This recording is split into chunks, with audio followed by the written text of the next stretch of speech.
Halo Bapak Ibu guru hebat, salam bahagia dan sejahtera untuk kita semua.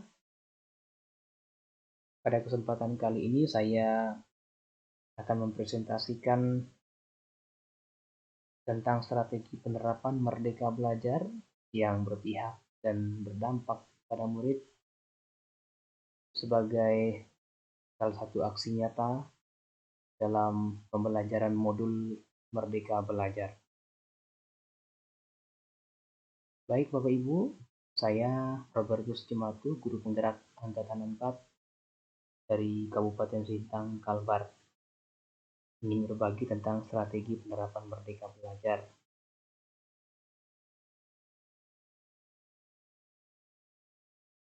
Untuk memahami bagaimana menerapkan Merdeka Belajar, kita mestinya perlu menjawab beberapa pertanyaan berikut. Yang pertama, apa itu merdeka? Yang kedua, mengapa merdeka belajar?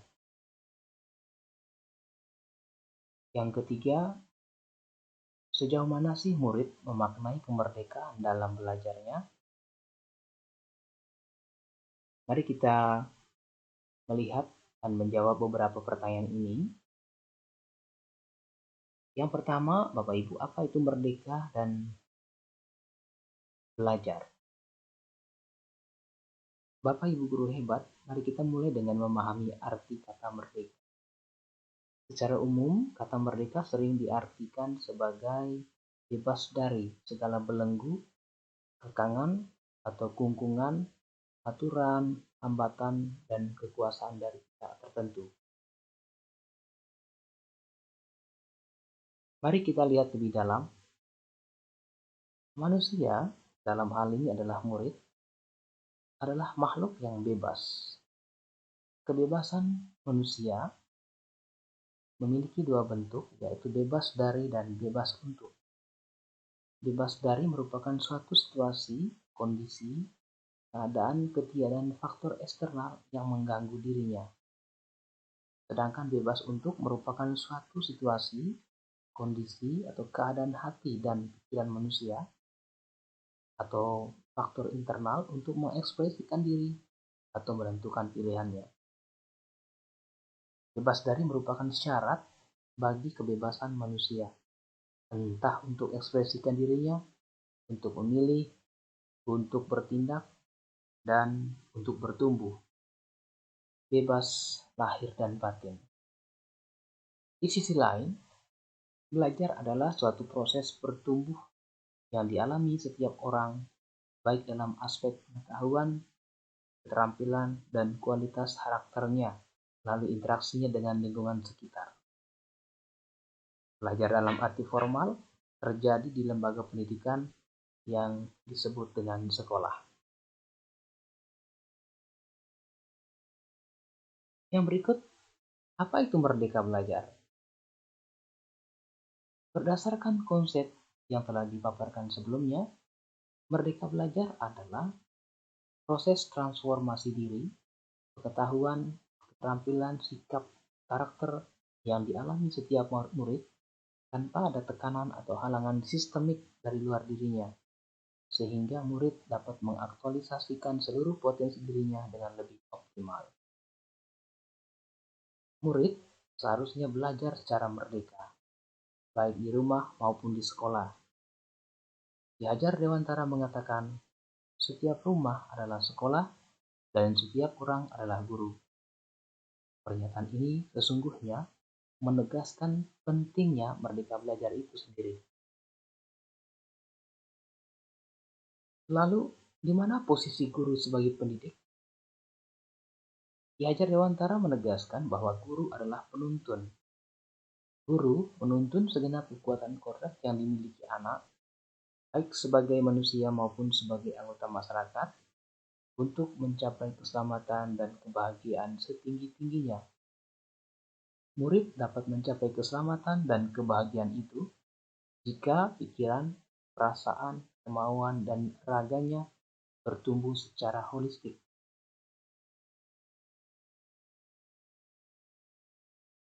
Namun, mengapa merdeka belajar bukan jargon yang lain. Bapak Ibu guru hebat, seperti yang kita ketahui, kini usia kemerdekaan bangsa kita sudah 77 tahun. Pada masa kolonial Belanda, model pendidikan kita sangat diskriminatif dan represif. Lantas, bukankah sebuah ironi jika kita terus mewarisi model pendidikan seperti itu? Sejujurnya, tanpa kita sadari, memori otak kita telah menyimpan data tentang pengalaman kita masing-masing waktu masih sekolah dahulu. Aturan sekolah penuh dengan perintah dan sanksi. Fakta bahwa kita lahir dari model pendidikan seperti itu. Secara tak sadar, kita mewariskan model pendidikan kolonial dalam proses pendidikan hari ini. Jika hal ini tidak diberhentikan, maka murid akan melakukan hal yang sama ketika mereka menjadi guru juga di masa yang akan datang. Dengan demikian, merdeka belajar menjadi penting karena ia menjadi jargon yang berusaha memutuskan lingkaran rantai kekerasan itu dalam dunia pendidikan.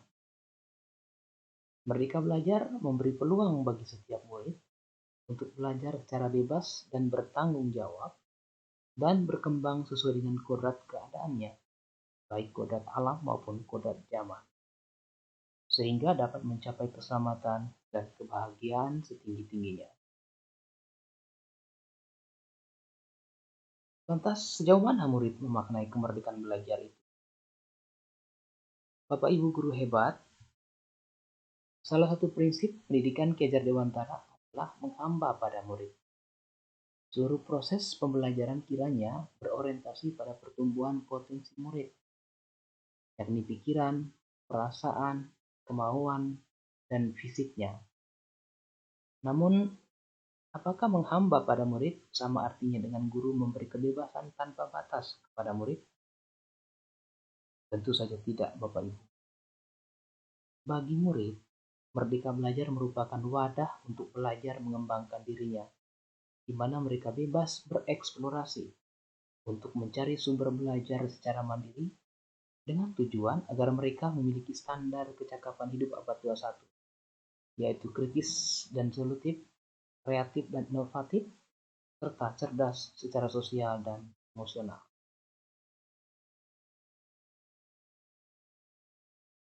Nah, lalu bagaimana strategi guru atau strategi kita sebagai guru dalam menerapkan merdeka belajar itu?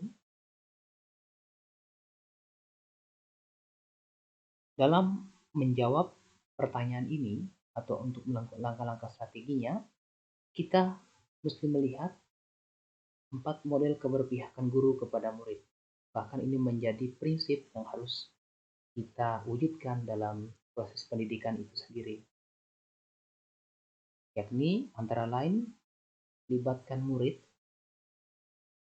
percaya murid, dengarkan murid, dan hargai potensi murid.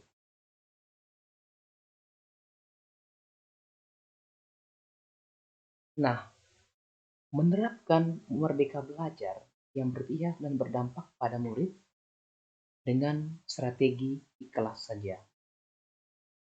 Ikhlas saja merupakan akronim dari atau singkatan dari 6 poin berikut ini.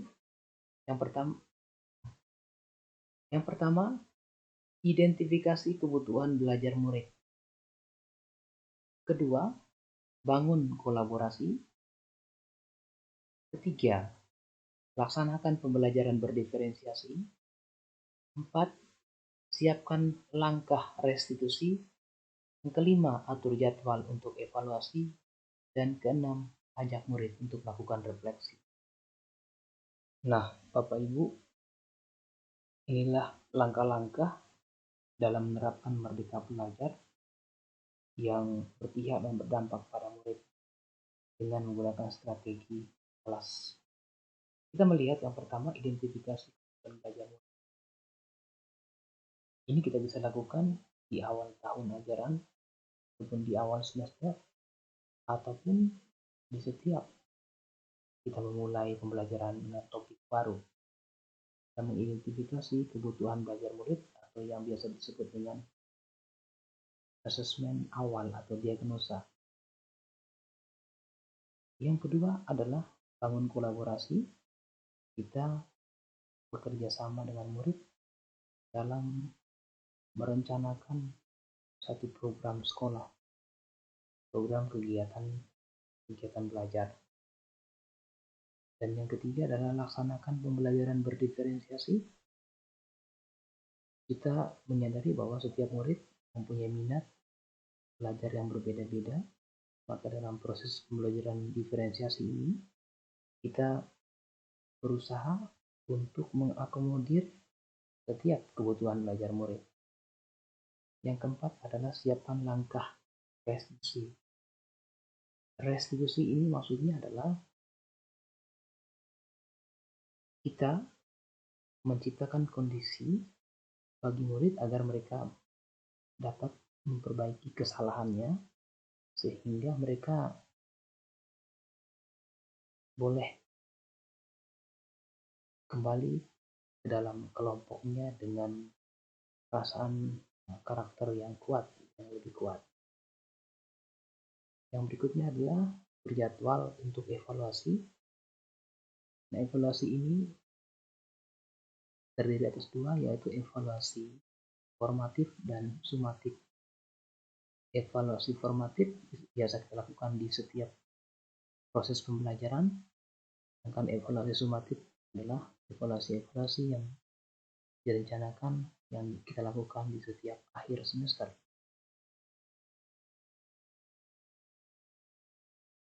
Yang terakhir adalah kita mengajak murid untuk melakukan refleksi. Refleksi ini sangat penting, Bapak Ibu, agar kita bersama murid melihat kembali seluruh proses pembelajaran ini untuk melihat apa yang kurang, yang harus kita perbaiki, dan apa yang harus kita pertahankan. Nah, 4 model keberpihakan kita pada murid dapat kita perhatikan dalam strategi ikhlas ini. Jadi, kita dapat melibatkan murid dalam kolaborasi, atau dengan kata lain, di saat-saat kita membangun kolaborasi dengan murid, maka di sana kita bisa melibatkan mereka, kita bisa mendengarkan mereka, dan juga kita bisa menghargai mereka, dan kita percaya dengan kemampuan mereka. Libatkan murid dalam bentuk apa? Misalnya, kita bersama-sama dengan mereka menyusun bersama-sama kesepakatan atau keyakinan kelas ataupun rencana-rencana lainnya. Kemudian hargai murid, menghargai potensi murid, dan mendengarkan murid. Mereka menyampaikan pendapat atau argumen atau alasan-alasannya sebagai bentuk tanggung jawabnya terhadap tindakan atau kesalahan yang dilakukannya. Kita sebagai pendidik berupaya untuk mendengarkan suara mereka, tentu mendengarkan dengan baik. Kemudian di dalam proses pembelajaran berdiferensiasi juga kita bisa mendengarkan murid di sana. Lalu dalam kegiatan restitusi, karena juga kita bisa mendengarkan murid dan juga menghargai murid. Nah, Bapak Ibu, demikian strategi ikhlas aja yang dapat kita terapkan dalam proses penerapan Merdeka Belajar yang berpihak dan berdampak pada murid.